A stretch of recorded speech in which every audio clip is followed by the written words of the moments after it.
Hello, welcome to অরিফাইন। তোমাদের সবার রিকোয়েস্টে আমরা নিয়ে চলে এলাম আরআরবি এক্সাম অ্যানালাইসিস। দেখো, আরআরবির ক্ষেত্রে আমরা কি বলেছিলাম, রেলওয়ে যখন তোমাদের ক্ষেত্রে এক্সাম নেয়, তোমাদের কিন্তু দুটো পার্টে এক্সাম হয়। দুটো পার্টে মানে একটাই এক্সাম হয়। এক্সাম হয়েছে 90 মিনিটের এক্সাম। 90 মিনিটের এক্সাম হয়, তার জন্য কোশ্চেন থাকে কত? 100 কোশ্চেন। 90 মিনিটের এক্সাম হবে, তার জন্য কোশ্চেন থাকবে 100টা কোশ্চেন। কিন্তু এই 100টার মধ্যে 70টা হচ্ছে যে তোমার সাবজেক্ট বেস। 70টা কোশ্চেন কি থাকবে? Subject base. আর 30টা থাকবে নন সাবজেক্ট।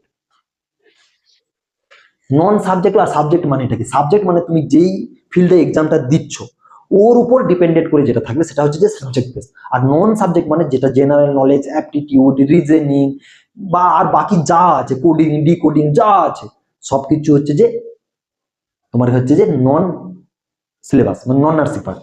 একটা নার্সিং পার্ট থাকবে, একটা নন নার্সিং পার্ট থাকবে। দেখো, সেই ক্ষেত্রে তোমাদেরকে প্রথমে একটা সিলেবাস সম্বন্ধে আমি প্রথম বলে দিচ্ছি। হয়তোবা তোমরা বুঝতে পারবে কি পারবে না আমি জানি না, লিখছি না বেশি একটা, অ্যানালাইসিসটা করছি যে কিরকম পড়তে হবে তোমাদেরকে, কিরকম স্ট্র্যাটেজিতে এগোলে তোমরা এটা ক্র্যাক করতে পারবে। সেই কারণের জন্য এই ভিডিওটা বানানো। দেখো, আরআরবির ক্ষেত্রে বলে দিই, anatomy, physiology, biochemistry, nutrition. Anatomy, physiology, biochemistry, nutrition, এগুলো থেকে কোশ্চেন প্রচুর আসে। অ্যানাটমি থেকে কিন্তু আরআরবি ভালো পরিমাণ কোশ্চেন দেয়, যেমন অন্যান্য এক্সামের তুলনায় আরআরবি কিন্তু অ্যানাটমি থেকে প্রচুর কোশ্চেন দেয়। অ্যানাটমি, ফিজিওলজি, বায়োকেমিস্ট্রি, নিউট্রিশন, যারা জিএনএম আছে সেই হিসাবে আমি একটা সিলেবাসটা বলছি সবার জন্য। এই সিলেবাসটা সবার জন্য। Anatomy, physiology, biochemistry, nutrition first, ঠিক আছে? এখান থেকে কোশ্চেন প্রচুর আসে। নেক্সট কি? Foundation, psychology, microbiology and sociology, এখান থেকেও কোশ্চেন আসে। সোসিওলজিও তোমাদেরকে একটু একটু করে জানতে হবে, কারণ অন্যান্য এক্সামে কি হয়, সোসিওলজিটাকে অ্যাভয়েড করে দেয়, সাইকোলজিটাকে অ্যাভয়েড করে দেয়, কিন্তু সাইকিয়াট্রিকটাকে নিয়ে আসে, সাইকোলজিটাকে অ্যাভয়েড করে দেয়। কিন্তু এখানে সোসিওলজি, সাইকোলজি দুটোই কিন্তু ইনক্লুডেড আছে, ঠিক আছে? মাথায় থাকবে এই জিনিসগুলো, কিন্তু প্রথম মাথায় রেখো যে কোন কোন টপিকগুলো তুমি পড়বে, ঠিক আছে? আর যদি এখনো বুঝতে পারছো না কোন কোন টপিক পড়বে, তাহলে আমাদের হোয়াটসঅ্যাপ চ্যানেলে চলে আসো, ওখান থেকে আমাদেরকে মেসেজ করো, তারপর বাকি জিনিসগুলো আমি বলছি, আগে হোয়াটসঅ্যাপ নাম্বারটা দিয়ে দিচ্ছি।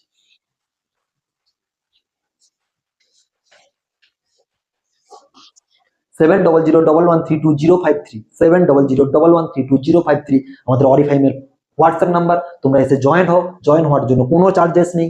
তারপর তোমাদেরকে তোমাদের কোয়ারিজ গুলো তোমরা বলো, তারপরে আমরা তোমাদের দিকটা ভেবে দেখবো, ঠিক আছে? বোঝা গেল? আমাদের চ্যানেলে যুক্ত হওয়ার জন্য আরআরবি, তুমি এখানে লিখবে কি, হাই লিখবে। কিভাবে জয়েনটা হবে? হাই আরআরবি লিখবে। হাই আরআরবি এক্সামিনেশন, এই আরআরবির জন্য তুমি এসছো, ঠিক আছে? সেরকম তোমাদের রিলেটেড আরআরবি কথাটা উল্লেখ থাকে, তাহলে তোমাদেরকে আরআরবি গ্রুপে অ্যাড করানো হবে। আর তারপরে আমি ওখানে কিছু ইনফরমেশন দেবো। তারপরে যদি তোমাদের ভালো লাগে, তখন তোমরা এই যে সিলেবাসগুলো আমি ওইখানে আপলোড দিয়ে দেবো হোয়াটসঅ্যাপ গ্রুপে, ঠিক আছে? তো ওই ক্ষেত্রে তোমাদেরকে একটাই কথাই বলবো, যারা আমাদের হোয়াটসঅ্যাপ গ্রুপে চলে আসো, ওখানে থাকো, অরিফাইন তোমাদের অথেন্টিকের সাথে পড়ায় বা একদম ট্রাস্টের সাথে তোমাদেরকে পড়িয়ে থাকে। সেই জন্য তোমাদেরকে প্রথম থেকে বলবো আর লাস্ট থেকে বলবো, যেভাবে গ্রেড টুর জন্য আমরা অনেকটা খাটাখাটনি করে অনেক ভালো সাকসেস পেয়েছি, সেক্ষেত্রে এগুলোর জন্য হয়তো বা আমরা চেষ্টা করবো সাকসেস পাওয়ার জন্য। আরআরবি শুধু এইবার একটা নয়, পরেও আরআরবির এক্সামে ফর্ম বেরোবে, তখনও এক্সাম হবে। তোমরা এখন থেকে গ্রুপে জয়েন হয়ে থাকো, ওখানে পুরো আপডেট পাবে, কখন ফর্ম বেরোতে চলেছে, কি ব্যাপার, এগুলো আমরা ভিডিওর আগে হোয়াটসঅ্যাপ গ্রুপে আপডেট দিই, তারপরে ভিডিওতে আপডেট নিয়ে আসি, বুঝতে পারলে? সেক্ষেত্রে দেখো, পেডিয়াট্রিক, সাইকিয়াট্রিক পড়তে হবে, ফার্মাকোলজি তোমাদেরকে পড়তেই হবে।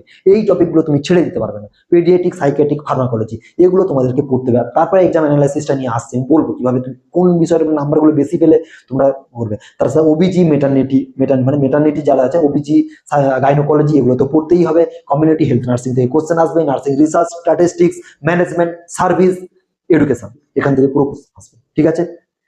এবার এবার যেটা হচ্ছে জেনারেল নলেজের ক্ষেত্রে কি কি থেকে আসবে। দেখো, জেনারেল নলেজের জন্য যেখানে জেনারেল যে অ্যারেঞ্জমেন্টস গুলো আছে, জেনারেল নলেজের ক্ষেত্রে কি কোন কোন টপিক গুলো থেকে আসবে। এক হচ্ছে যে নাম্বার সিস্টেম, যে এই 2, 4, 6 পরের সংখ্যাটা কত, এরকম নাম্বার সিস্টেম। বদমাস রুলস মানে হচ্ছে কি, গুণের কাজ আগে, তারপরে হচ্ছে যে যোগের কাজ, তারপরে বিয়োগের কাজ, তারপরে ভাগের কাজ, এটাকে কি বলা হয়? বদমাস রুলস, ঠিক আছে? ওখান থেকে কোশ্চেন আসে। ডেসিমালস মানে ওই যে দৈর্ঘ্য টর্ঘ্য গুলো মাপার ক্ষেত্রে ডেসিমালস থেকে কোশ্চেন আসে। ফ্র্যাকশন থেকে কোশ্চেন আসে। এলসিএম থেকে কোশ্চেন আসে। এইচসিএফ থেকে কোশ্চেন আসে।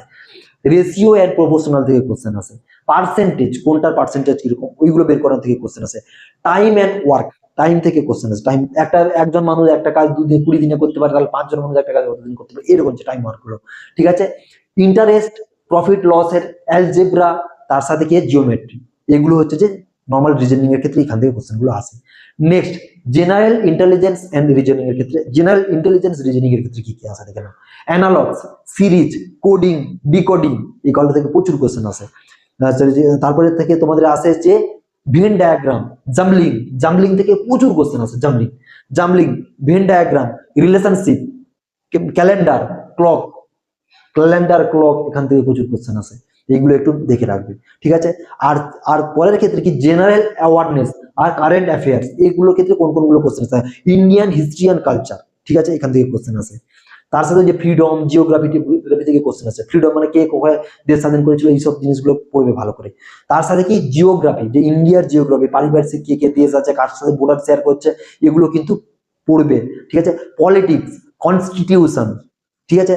তার সাথে কি ইকোনমি, ইন্ডিয়ান ইকোনমি, এগুলো থেকে কোশ্চেন আসে।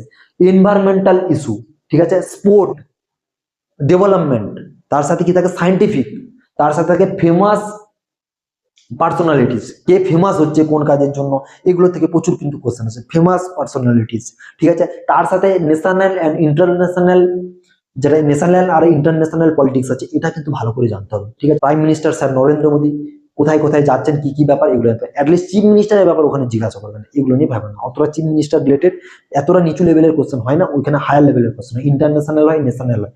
আমাদের ম্যাডাম দ্রৌপদী মুর্মু যে আছেন, যিনি হচ্ছে আমাদের প্রেসিডেন্ট, উনি কোথায় কোথায় যাচ্ছেন, কি কি ব্যাপার, এক বছরে কোথায় কোথায় ভ্রমণ করেছেন, ওগুলো কিন্তু জানবে। বিদেশ সফরে কোন কাজের জন্য কোথায় গিয়েছিলেন, আমাদের যে ম্যাডাম প্রেসিডেন্ট ম্যাডাম আছে দ্রৌপদী মুর্মু, উনি কোথায় কোথায় গিয়েছিলেন, কি কি কাজের জন্য গিয়েছেন, এগুলো কিন্তু ভালো করে পড়বে।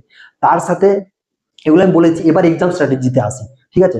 এগুলো হচ্ছে সাবজেক্ট, তারপর এক্সাম স্ট্র্যাটেজি কি কোন কোনগুলো পড়বে, সেগুলোর জন্য মোস্ট ইম্পর্টেন্ট। দেখো, প্রথম আমাদের হোয়াটসঅ্যাপে যদি মনে হয় যুক্ত হয়ে যাবে, ঠিক আছে। ফার্স্ট থেকে কারণ আরআরবির ব্যাচ অলরেডি আমাদের হোয়াটসঅ্যাপ গ্রুপে চলছে, সেই কারণের জন্য বলছি, যদি প্রয়োজন হয় তো আরআরবির ব্যাচের জন্য তোমরা এনরোল করতে পারো আমাদের চ্যানেলটায়। দেখো, একটা কথা বলে দিই কি কি থাকছে আমাদের ক্ষেত্রে। দেখো, নার্সিং রিলেটেড যেগুলো আছে, ওগুলো তো তোমাকে থিওরি ভালো করে পড়তেই হবে, মাস্ট, একদম পড়তে হবে, মানে পড়তেই হবে। যদি থিওরি ভালো করে না পড়ো, কোনোদিন এরকম এক্সাম ক্র্যাক করতে পারবে না। হয়তো বা তোমাদের জন্য, যারা আমাদের গ্রুপে থাকবে, হয়তো তোমাদের জন্য একটা থিওরি, কমপ্লিট থিওরি ব্যাচ নিয়ে আসবো তোমাদের জন্য। কমপ্লিট থিওরি ব্যাচ মানে কি, ওই ব্যাচটার মধ্যে পুরো থিওরি কমপ্লিট করবো, 8 মাস কি 7 মাস, 8 মাসের মধ্যে টোটাল যতগুলো থিওরি আছে সব কিছু কমপ্লিট করবো। ওরকম একটা হয়তো ব্যাচ লঞ্চ করতে চলেছি, সেটা আমরা তোমাদেরকে গ্রুপে জানিয়ে দেবো, বুঝতে পারলে। এখন একটা শুনে নাও কিভাবে এক্সামটাকে ক্র্যাক করবে আরআরবি। দেখো, এর জন্য কি হচ্ছে, এই যে থিওরি গুলো আছে, থিওরি গুলো তুমি থরলি পড়বে সবকিছু, কারণ এখন 2 মাস সময় আছে, হয়তো অতটা না পড়লে হতে পারে। কি কি পড়বে তার জন্য ভিডিওর মধ্যে যদি খুব কমেন্ট আসে আরবির জন্য কি কি প্রিপারেশন নিতে হবে, তাহলে আমরা একটা শর্ট প্রিপারেশন নিয়ে আসবো, যেমন WBHRবির জন্য নিয়ে এসলাম। এখন এক্সাম স্ট্র্যাটেজিটা বলে দিই, তো এর জন্য কি কি পড়তে হয়, তারপরে আমি ওইখানে নিয়ে আসবো যে কোন কোন টপিক গুলো পড়বে, কোন কোন থেকে বেশি কোশ্চেন আসে, কারেন্ট অ্যাফেয়ার্স কোথা থেকে পড়বে, এগুলো বলছে। এই এক্সাম যদি পাস করতে হয়, তোমাকে নন নার্সিং যে পার্টগুলো আছে, যেটা জিকে, রিজনিং, কারেন্ট অ্যাফেয়ার্স, ওখানে তোমাকে অ্যাটলিস্ট কম করে হলেও 25 নিয়ে আসতেই হবে। 25, এই 30-এর মধ্যে 25 তোমাকে নিয়ে আসতেই হবে। যদি না 25 তুমি নিয়ে আসতে পারো, তাহলে কিন্তু এখানে পাস করাটা সত্যিই খুব চাপের হবে। 25-এর উপরে তো 25 আমি মিনিমাম বলছি, 25 নিয়ে আসতেই হবে। চেষ্টা করে দেখো, 20-র উপরে পেলেও হবে, কিন্তু এখন যে কম্পিটিশনের মার্কেট, তুমি 20-র উপরে যদি তোমার থাকে, তাহলে কিন্তু সম্ভাবনা অনেক কম। যেহেতু এটা কম্পিটিশনের মার্কেট, সে কারণের জন্যই তোমাকে বলছি 25 অ্যাটলিস্ট নিয়ে আসো। দেখো, তোমার থিওরি, তোমার যে সাবজেক্ট ভিত্তিক যেটা 70 নম্বর আসবে, ওখান থেকে কিছু কোশ্চেন এমন হার্ড আসবে যেখানে কিছু কোশ্চেন তুমি টাচই করতে পারবে না। কিন্তু তারপরেও যদি তুমি জিকে এইসব ব্যাপারে না টাচ করতে পারো, তাহলে তোমার বুঝে নাও সব গেল, সব ডুবলো, ঠিক আছে। সেই কারণের জন্য বারবার বলে দিচ্ছি, এইখানে তোমার যাই হয় 10টা কোশ্চেন ছাড়া যাই যাবে, কোনো অসুবিধা নেই, 10টা 15টা কোশ্চেন ছাড়লেও চলবে, কিন্তু এই জায়গাটায় তোমাকে 25টা অন্তত নিয়ে আসতে হবে। কারণ এর জন্য তোমাকে যে আমাদের যে প্রাইম মিনিস্টার শ্রী নরেন্দ্র মোদী যিনি আছেন, উনি কোথায় কোথায় সফর করেছেন, কোন শহরে গিয়েছিলেন, কোথায় কি সাবমিট হচ্ছে, এই সব G20 সাবমিট কোন দেশে হলো, এইগুলো থেকে কিন্তু প্রচুর কোশ্চেন ধরে।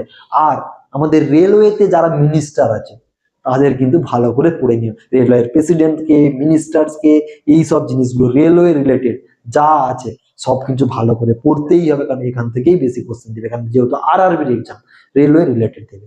তার সাথে আমাদের যারা ক্যাবিনেট মিনিস্টার আছে, যারা মানে অবভিয়াসলি সেন্ট্রালের ক্যাবিনেট মিনিস্টার যারা আছে 40-42 জন, ওদের সবার নাম, ঠিক আছে, ওরা কি কি করে, কে আর কি নাম, কে বিদেশ মন্ত্রী, কে এই মন্ত্রী, সবকিছু কিন্তু ভালো করে জানতে হবে, কারণ এখান থেকে প্রচুর কোশ্চেন আসে। তার সাথে আমাদের ইন্ডিয়ান বর্ডার কার কার সাথে শেয়ার করেছে, কোন কোন দেশের সাথে বর্ডার শেয়ার করেছে, ওগুলো থেকে ওকে বলে জিওগ্রাফি, ওগুলো কিন্তু তোমাকে পড়তে হবে। দেখো তোমাদের পার্টটার ব্যাপারটা তো তুমি জানো কি কি পড়তে হবে, কিন্তু তোমাদের পার্টের বাইরে যেগুলো আছে সেগুলো ভালো করে আগে বলে দিই। আর তোমাদের ক্ষেত্রে কি কি পড়তে হবে, রিজনিং, এগুলো কিন্তু ম্যাথ গুলো সব রকম গুলো প্র্যাকটিস করবে, কারণ আরআরবির ম্যাথ একটু কঠিন হয়, ইজি হয় না, ঠিক আছে, এই জিনিসগুলো একটু মাথায় রাখো।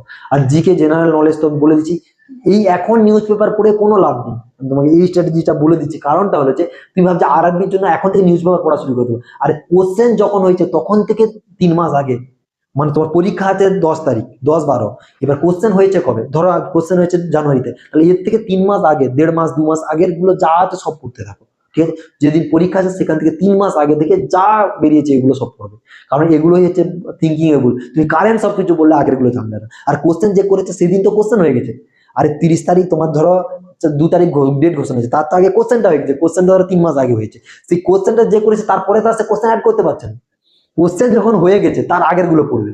তো কোশ্চেন হওয়ার পরে এখন নিউজ পেপার পড়ে কি লাভ, কোনো ফায়দা আছে? বলে এখন নিউজ পেপার পড়বো সব হয়ে যাবে, কোনোদিন হয়নি। এই থিঙ্কিং গুলো তোমরা কাজে লাগাচ্ছ, এগুলো বের করো আগে মাথা থেকে। কোন দিনে নিউজ পেপার পড়বে, 3 মাস আগের থেকে, যেদিন থেকে পরীক্ষা তার থেকে 3 মাস ব্যাক করে দাও, সেখান থেকে আগের এগুলো, ঠিক আছে, পুরো 1 বছরে, 1-1.5 বছর 2 বছর এগুলো পড়বে। আর হিস্ট্রি, আমাদের যে রবীন্দ্রনাথ ঠাকুর, কবিগুরু রবীন্দ্রনাথ ঠাকুর, তারপর নেতাজি সুভাষচন্দ্র বসু, এই যে এদের ব্যাপারগুলো, ভগৎ সিং, এরা কি কি কোথায় কি করেছিল, এই জিনিসগুলো একটু জানবে, এখান থেকে প্রচুর কোশ্চেন আসে, বুঝতে পারলে? তো এইগুলো নন নার্সিং পার্টের ক্ষেত্রে দেখো তোমাকে তো মেজর যে সাবজেক্ট গুলো, কমিউনিটি, তারপরে তার সাথে কি থাকছে তোমাদের, কমিউনিটি বার্ন, বার্ন কিন্তু ভালো করে পড়বে, কারণ আরআরবিতে বার্ন থেকে প্রচুর কোশ্চেন ধরে ধরে ভরবে, ধরে ধরে ভরবে বার্ন থেকে, ঠিক আছে। ইলেকট্রিক শক পেশেন্টকে কি কি করতে হয়, কারণ যেহেতু রেলওয়ে মানে কারেন্টের উপরই ডিপেন্ডেন্ট, এইসব জিনিসগুলো ভালো করে পড়বে।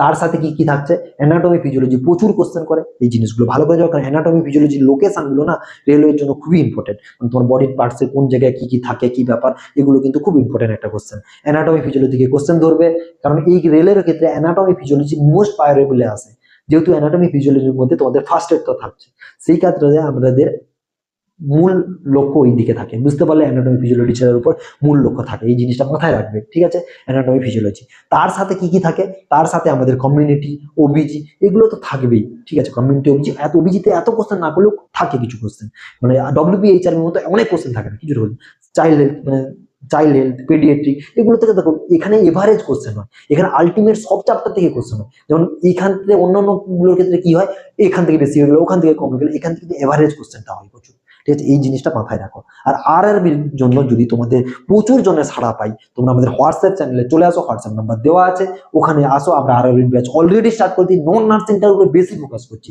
কারণ যেখানে তোমাদের সমস্যা, তবুও তো এই 70-এর মধ্যে কিছু হলেও পাবে, কিন্তু এইখানেই তোমাদের গল্লাটা যায়, তো এইগুলোর আমরা বেশি ফোকাস করছি। তোমরা যদি এখনো যারা জয়েন করছো না, চলে আসো আমাদের হোয়াটসঅ্যাপ গ্রুপে, এসে লিখে দাও আরআরবি, লিখে সার্চ করো, আরআরবি লিখে সেন্ড করে দাও, তারপর আমরা তোমাদের ব্যাপারটা ভেবে দেখবো। যারা এখন আমাদের চ্যানেলকে সাবস্ক্রাইব করেনি তারা সাবস্ক্রাইব করে নেবে, আর যারা রেগুলার বেসিসে আমাদের চ্যানেলগুলো থেকে মনে হয় যেন অথেন্টিক এন্ড রেগুলার বেসিসে মোস্ট ইম্পর্টেন্ট ইনফরমেশন গুলো পাচ্ছ, তারা কিন্তু চ্যানেলটাকে সাবস্ক্রাইব করে যাবে। কিন্তু তোমাদের চ্যানেলে, এই চ্যানেলটাতে আমি যতদিন থেকে ভিডিও যাচ্ছে, আগে যেভাবে তোমাদের কমেন্ট ছিল, লাইক ছিল, শেয়ার ছিল, কিন্তু এখন ওইগুলো আমরা দেখতে পাচ্ছি না, জানি না তোমাদের কি হয়েছে, তোমরা হয়তো দুটো এক্সামে ফেল, মানে শর্ট লিস্টেড হওনি বলে তোমরা যে ডিমোটিভেট হয়ে যাবে, এই জিনিসটা একদম নয়। হওনি তো কি হচ্ছে, আবার হবে, নিজেকে প্রিপেয়ার করো, নিজেকে প্রমাণ করো, তুমিও পারবে, তোমার দ্বারাও হবে।